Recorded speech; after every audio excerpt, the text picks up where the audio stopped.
सभी को राम राम नमस्कार मित्रों, स्वागत है आपका GK with Kailash Punia channel पर। हमारी चर्चा चल रही थी पाश्चात्य राजनीतिक विचारकों के बारे में। सबसे पहले हमने प्लेटो के बारे में अध्ययन किया, उसके बाद हमने अरस्तु के बारे में अध्ययन किया और आज हम इसी कड़ी में आगे अध्ययन करेंगे मैकियावेली के बारे में। मैकियावेली के बारे में वो सब कुछ जानेंगे जो परीक्षा की दृष्टि से महत्वपूर्ण है और मैकियावेली के जीवन से संबंधित, उनके चिंतन से संबंधित और उनके विचारों से संबंधित जानकारी प्राप्त करेंगे। तो मैकियावेली का जीवन काल 1469 से 1527 ईस्वी के बीच रहा। तो आगे जानते हैं क्या क्या मैकियावेली के बारे में और सूचना है जो परीक्षा की दृष्टि से महत्वपूर्ण है। आधुनिक युग के उद्धारक निकोल मैकियावेली। मैकियावेली का जन्म, पूरा नाम क्या था? Niccolo Machiavelli. और मैकियावेली का जो जन्म है वो इटली में पुनर्जागरण आंदोलन के अग्रणी फ्लोरेंस नगर के एक संपन्न परिवार में 3 मई 1469 को हुआ। तो मैकियावेली का जन्म कब हुआ? 3 मई 1469 को। कहाँ पर हुआ? इटली में हुआ। मैकियावेली की जो महत्वपूर्ण रचना है वो है द प्रिंस, फ्लोरेंस के शासक लोरेंजो डी मेडिसी को समर्पित की थी।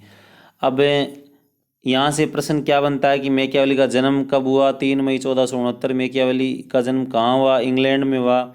इंग्लैंड के कौन से शहर में हुआ? फ्लोरेंस नगर में हुआ। मैकियावेली की पुस्तक कौन सी है? द प्रिंस है। मैकियावेली की पुस्तक जो द प्रिंस है वो किसको समर्पित है? तो फ्लोरेंस के शासक लोरेंजो डी मेडिसी को समर्पित है। मैकियावेली की पुस्तक द प्रिंस को हिगल ने महान और एक वास्तविक प्रतिभाशाली राजनीतिक शक्ति की सच्ची धारणा की संज्ञा दी।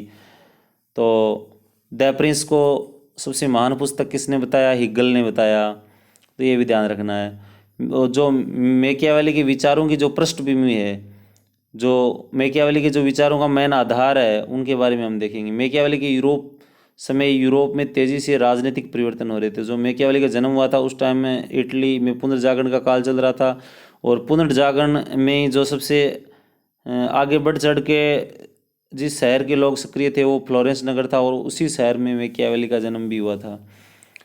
तो राजनीतिक परिवर्तन से आज से सामंतवाद से पूर्ण निरंकुश राजतंत्रीय सत्ता का विकास हो रहा था तक चर्च का प्रभाव निरंतर कम हो रहा था। देखिए, राजनीतिक जो मैकियावेली के समय यूरोप में क्या क्या राजनीतिक परिवर्तन हो रहे थे। चर्च का प्रभाव कम हो रहा था और वाणिज्यिक वर्ग का, व्यापारिक वर्ग का उदय हो रहा था। समुद्री यात्राओं का विकास तथा छापे खाने की मशीन का भी विकास उस टाइम हुआ। तो डनिंग ने क्या कहा? डनिंग जो प्रसिद्ध राजनीतिज्ञ डनिंग हुए, उन्होंने कहा है कि मैकियावेली को अपने युग का शिशु, उन्होंने मैकियावेली को अपने युग का शिशु कहा। तो ये कोटेशन महत्वपूर्ण। ये अब मैकियावेली को अपने युग का शिशु किसने कहा? डनिंग ने कहा। और सेबाइन ने क्या कहा कि मैकियावेली यदि कुछ वर्षों बाद पैदा होते तो उसके विचार अलग होते। बोले अगर मैकियावेली इस समय, जब इटली में राजनीतिक उथल पुथल का काल चल रहा है, इस समय अगर मैकियावेली का जन्म नहीं होकर थोड़ा बाद होता तो उसके जो विचार हैं वो अलग होते। क्योंकि वो तो हमें भी पता है कि विचार व्यक्ति की समय और परिस्थिति के अनुसार बदलते रहते हैं। तो हमने जाना कि मैकियावेली का जन्म 3 मई 1469 को हुआ, इटली के फ्लोरेंस नगर में हुआ। मैकियावेली ने द प्रिंस पुस्तक की रचना की। मैकियावेली को अपने युग का शिशु डनिंग ने कहा। और जो मैकियावेली के विचारों की जो पृष्ठभूमि थी उसका उद्देश्य क्या था? उसका उद्देश्य व्यवहारिक था। उनके विचारों का उद्देश्य इटली की एकता का निर्माण करना, इटली को शक्तिशाली बनाना। जो मैकियावेली के जो विचार थे, जो उनके थॉट थे, उनकी उन थॉट्स की जो मेन उद्देश्य था, मेन एम था, वो क्या था? इटली को मजबूत बनाना, इटली को शक्तिशाली बनाना, इटली को संगठित बनाना। और मैकियावेली ने शासन कला पर भी अपने विचार व्यक्त किए हैं। मैकियावेली ने देखो मानव का स्वभाव कैसा बताया। तो मैकियावेली ने मानव का स्वभाव स्वार्थी, लालची और डरपोक बताया है। मानव का मूल उद्देश्य अपनी संपत्ति की रक्षा करना, यानी उन्होंने जो मानव में एक महत्वपूर्ण ये देखी कि संपत्ति के प्रति जो व्यक्ति की लालसा है उसको बढ़ा चढ़ा के उन्होंने लिखा है। तो उन्होंने इसीलिए व्यक्ति को स्वार्थी, लालची और डरपोक बताया। और उनका एक प्रसिद्ध कोटेशन भी है कि व्यक्ति अपने पिता की मृत्यु को भूल सकता है लेकिन संपत्ति के विनाश को आजीवन नहीं भूलता। यानी उसने संपत्ति को सबसे बढ़कर बताया कि व्यक्ति के लिए उन्होंने माना है कि ऐसा व्यक्ति ऐसा सोचता है, ऐसा करता है और संपत्ति की रक्षा के लिए वह शक्ति अर्जित करना चाहता है। बोला मैकियावेली के जो विचार हैं उन विचारों की विशेषता क्या है? उनके बारे में देखेंगे। तो मैकियावेली ने अपने युग के नैतिकतापूर्ण विचारों की बजाय राजनीतिक यथार्थ का विश्लेषण किया। मतलब जो तमाम जो नैतिकतापूर्ण विचार हैं जो अरस्तु ने किए थे, प्लेटो ने भी किए थे, उन विचारों को छोड़कर उन्होंने जो यथार्थ में जो कुछ हो रहा है ना उसके बारे में जानना चाहा। तो उसका मूल उद्देश्य क्या था? राजनीति विज्ञान के परंपरागत व सैद्धांतिक प्रश्नों का उत्तर देना नहीं था, बल्कि उसका सरोकार बिल्कुल व्यवहारिक प्रश्नों से था। जो मैकियावेली का जो मेन उद्देश्य, जो जितने भी सिद्धांत में, जितनी नैतिकता में, जितनी प्रचलन में बातें, जो आदर्शवादी बातें, उनसे छोड़ गई व्यवहार रूप में जो भी चल रहा है उससे संबंधित जानकारी प्राप्त करना था या उससे संबंधित जानना था। तो मैकियावेली ने कई आधुनिक राजनीतिक विचारों का बीजारोपण किया। उसने संप्रभुता, भाषा आधारित राष्ट्र राज्य, धर्मनिरपेक्षता और गणतंत्र जैसे विचारों का स्वरूप। तो ऐसे विचार सर्वप्रथम हम कह सकते हैं कि जो गणतंत्र है, राष्ट्र राज्य है, धर्मनिरपेक्षता है, इन विचारों का जो उद्भव मैकियावेली के काल में हुआ या उन, तो ये भी ध्यान रखना आपको। अब आगे है मैकियावेली के शासन कला पर क्या विचार थे। तो मैकियावेली ने अपनी पुस्तक द प्रिंस में शासन कला, जो शासन कला पर विचार व्यक्त किए वो किस में किए? द प्रिंस में किए। मैकियावेली ने द प्रिंस में शासन कला पर विचार व्यक्त किए। जो प्रसिद्ध पुस्तक है वो कौन सी है? The Prince. ये याद रखना, मैकियावेली की प्रसिद्ध बुक द प्रिंस। अब देखिए मैकियावेली ने अपनी रचना द प्रिंस में शासन कला पर विचार व्यक्त किया। जैसा कि हमने चर्चा की भी, मैकियावेली ने एक शक्तिशाली इटली के निर्माण के लिए राजनीति में हिंसा, धोखेबाजी आदि बोला। अगर इटली को शक्तिशाली करने के लिए अगर हमें हिंसा और धोखेबाजी भी करना पड़े तो वो भी उचित होगी। तो वो हर हाल में इटली का एकीकरण चाहते थे, इटली को संगठित और समन्वित करना चाहते थे। तो इसीलिए जो भी इटली में जो आंदोलन हुआ, जो पुनर्जागरण आंदोलन हुआ, उसमें अग्रणी भूमिका मैकियावेली ने निभाई थी। तो मैकियावेली के अनुसार क्या है? राजा को सद्गुणी, धर्मपरायण व उदार दिखना चाहिए। मतलब दिखने में तो राजा अच्छा होना चाहिए, धर्मपरायण है, उदार है, लेकिन रियल में ऐसा होना नहीं चाहिए, क्योंकि ऐसा होगा तो शासन नहीं चलेगा। मैकियावेली उत्कृष्ट उदारता अपनाने का परामर्श देता है। अतः उसने कहा कि राजा जैसा दिखे वैसा नहीं होना चाहिए। और सीजर बोर्जियो मैकियावेली का आदर्श शासक था। तो सीजर बोर्जियो उस टाइम क्या था? बहुत ही हम कह सकते हैं कि कट्टर और दुष्ट टाइप का राजा था, अनैतिक राजा था सीजर बोर्जियो। और उसी के उसूलों पर चलकर उन्होंने जो द प्रिंस बुक लिखी और शासन कला पर अपने विचार व्यक्त किए, और सीजर बोर्जियो उसका आदर्श शासक था। मैकियावेली ने राजा को सलाह दी कि उसे ये सतर्कता बरतनी चाहिए कि राजा के प्रति प्रजा में घृणा उत्पन्न न हो। मतलब देखने में ऐसा लगना चाहिए कि वो बहुत कल्याणकारी है, राजा लोगों का बहुत कल्याण कर रहा है और जनता की नज़र में बढ़िया दिखना चाहिए, जबकि वैसा होना नहीं चाहिए रियल में, ऐसा बोला है मैकियावेली ने। तो मैकियावेली ने राजा को सलाह दी कि उसे ये सतर्कता बरतनी चाहिए कि राजा के प्रति प्रजा में घृणा उत्पन्न न हो, तो राजा द्वारा प्रजा की महिलाओं व संपत्ति पर आक्रमण न किया जाए। उनके अनुसार राजा को धर्म का राजनीतिक प्रयोग सीखना चाहिए, मतलब धर्म का राजनीतिक प्रयोग सीखना चाहिए, जबकि स्वयं धार्मिक नहीं होना चाहिए। राजा को ये दिखावा करना चाहिए कि वह लोगों को स्वतंत्रता प्रदान कर रहा है, जबकि वास्तविकता में ऐसा न हो।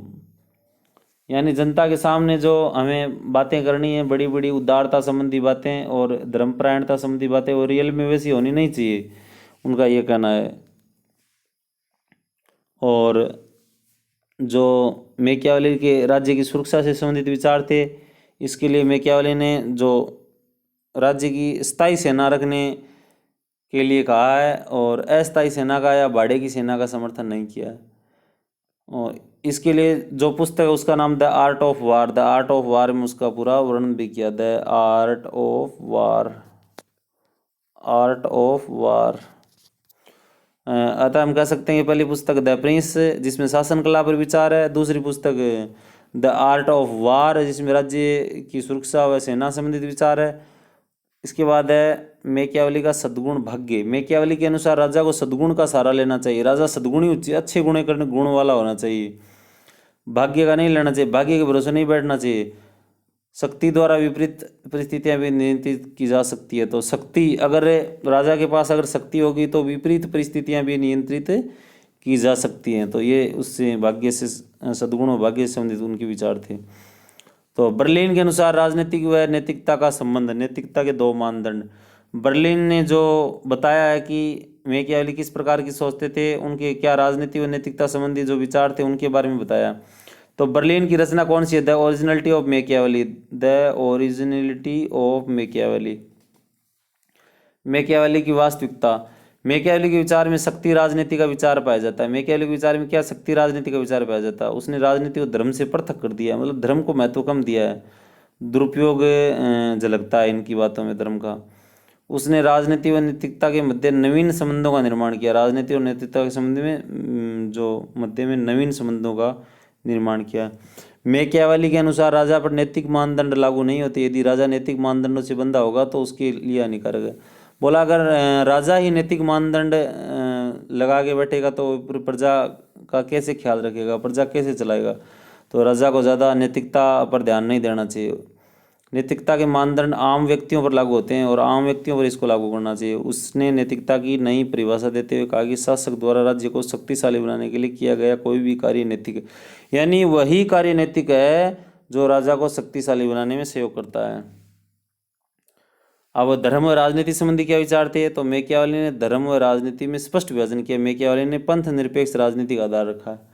तो मैकियावेली ने जो वर्तमान संविधान की प्रस्तावना में जो पंथ निरपेक्षता शब्द का उल्लेख है, इसका आज से लगभग 500 वर्ष पहले मैकियावेली ने इनका विचार उनको अमल में ला दिया था।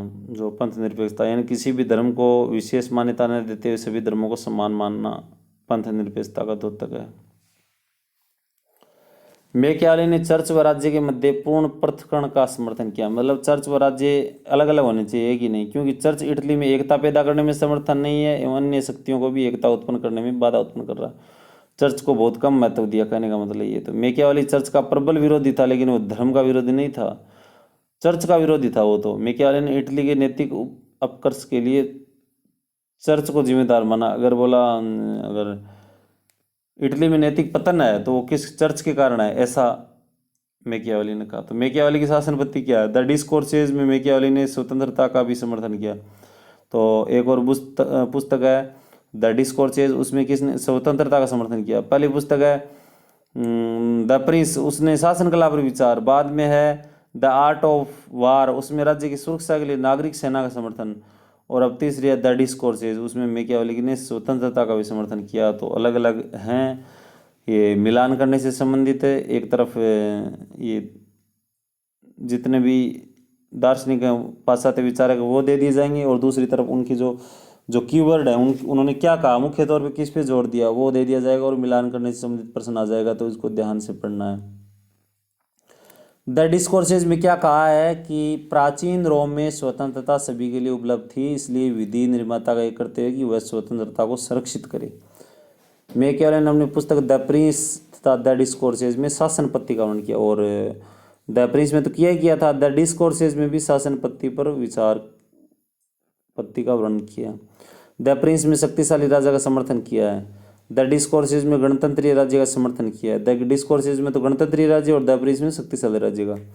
मैकियावेली ने व्यवहारिक रूप से निरंकुश राजतंत्र को सर्वश्रेष्ठ शासन प्रणाली माना तथा सैद्धांतिक रूप में उसने गणतंत्र को श्रेष्ठ शासन प्रणाली माना था। गणतांत्रिक शासन की सुरक्षा बेहतर होती है।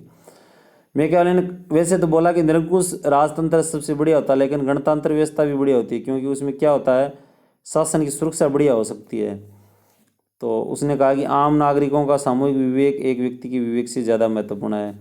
उसने राजा को इतना तवज्जो नहीं दिया, सभी को बराबर बराबर माना।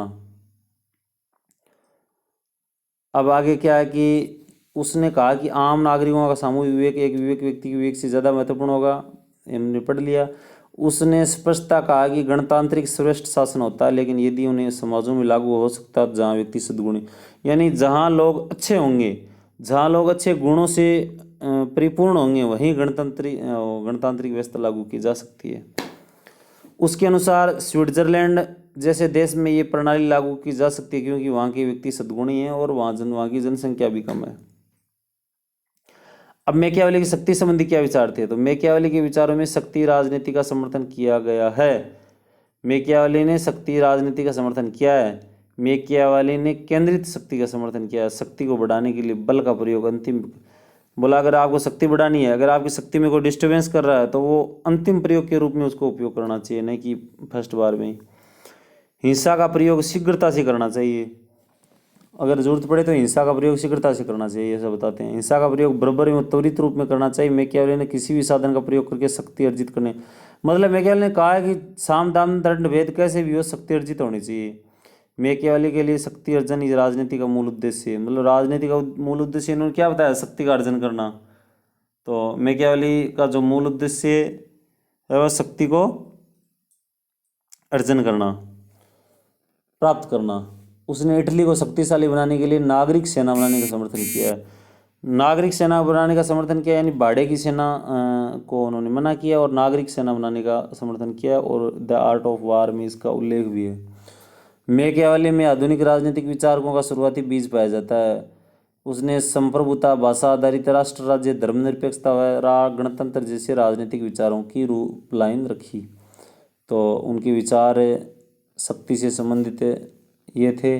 अब है राष्ट्रवाद से संबंधित। तो राष्ट्रवाद की उत्पत्ति का आधार मैकियावेली के, जो राष्ट्रवाद की उत्पत्ति का आधार है वो मैकियावेली के विचारों में मिलता है। मैकियावेली के लिए राष्ट्रवाद का व्यापार है राष्ट्र को शक्तिशाली बनाना, मतलब वो उनका मेन जो कीवर्ड है, मेन जो उद्देश्य, और कैसे भी हो राष्ट्र शक्तिशाली होना चाहिए। राष्ट्र को शक्तिशाली करने का से इटली की शक्तियों को एक राजा में केंद्रित करना था, इसलिए उसने निरंकुश राजतंत्र का समर्थन किया।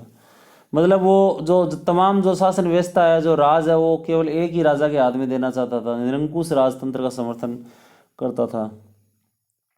अब जो मैकियावेली के महत्वपूर्ण रचना, मैकियावेली छोटा टॉपिक है, कोई ज़्यादा नहीं है, लेकिन 1-2 प्रश्न हर एक परीक्षा में इसमें से आते हैं। तो हमने लगभग सभी मैकियावेली से संबंधित जो भी महत्वपूर्ण तथ्य थे उनको याद रिकॉल करने का प्रयास किया, और हमारा ये प्रयास आगे भी जारी रहेगा। मैकियावेली की जो पुस्तक है कौन सी है, द प्रिंस में शासन कला पर विचार, बता ही दिया, द प्रिंस में शासन कला पर विचार है।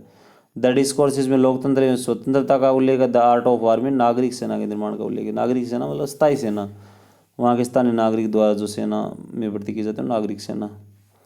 The history of Florence, the history of Florence उसने लिखा 1520 से 1525 के बीच, फ्लोरेंस का इतिहास। तो इस प्रकार से आज हमने मैकियावेली के बारे में जाना। मैकियावेली से संबंधित जो भी महत्वपूर्ण टॉपिक थे उनको हमने कवर करने का प्रयास किया, और उससे संबंधित अगर कोई प्रश्न आपके जहन में हो तो वो कमेंट में छोड़ें। तो इस प्रकार आज की ये जो मैकियावेली से संबंधित वीडियो आर्टिकल था वो यहीं समाप्त होता है। तो इसी तरह आप चैनल के प्रति अपना प्रेम बनाए रखें और जुड़े रहें जीके विद कैलाश पूनिया के साथ। धन्यवाद।